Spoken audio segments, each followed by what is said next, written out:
Good evening, everyone, and thank you for joining us. In schools across Nebraska, discussions are being had regarding youth in the LGBTQ community. From radio interviews to staff meetings, superintendents are speaking out about their library books and their student support. Channel 8's Jessica Blum joins us now with more on our top story tonight. Jessica?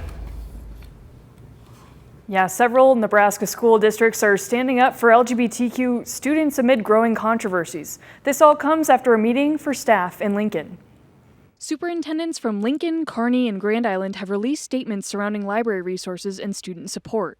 Grand-Island-Public-Schools is the latest district to release a statement standing up for LGBTQ students. Grand Island Superintendent Dr-Tawana-Grover says, quote, "We cannot allow ourselves to thrust our students nor the meaningful impact of their thriving experiences into a political battleground." YWCA Grand Island responded over social media to explain what they're hearing it means to LGBTQ youth to have the support of their school. According to the Trevor Project, they did a mental health survey last year, and when they surveyed LGBTQ youth, 45% of LGBTQ youth report having considered suicide. What they found was when they were in schools that supported them and affirmed them as LGBTQ, then that number was reduced. Earlier this week, former Senate candidate Matt-Innis claimed Kearney-Public-Schools had controversial LGBTQ books in their school libraries, which he says are sexually explicit. But Superintendent Jason Mundorf says they don't have all the books Innis mentioned. Mundorf says the LGBTQ books they do have help students in their reality. We want to be sensitive to a lot of issues that come up.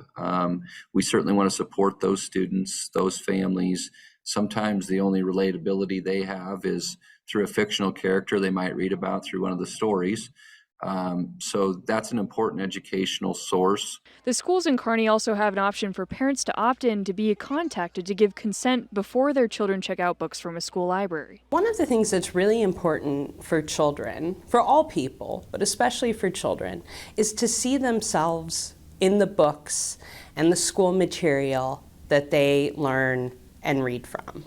ACLU Nebraska says these books can be important to students trying to get a better sense of self. Nebraska superintendents have said they plan on keeping these conversations open as they work to support parents and the children within their districts. Within Lincoln, Superintendent Paul Gosman is still looking into the disagreement about what a speaker said during a staff meeting that supposedly promoted puberty blockers and a rumored remark encouraging sexual activity among students. He said he will try to get a better sense of what staff members heard while recognizing that they may need to consider their speakers through a wider lens in the future. Blum with our top story tonight. Thank you very much. Early voting applications for Lancaster County voters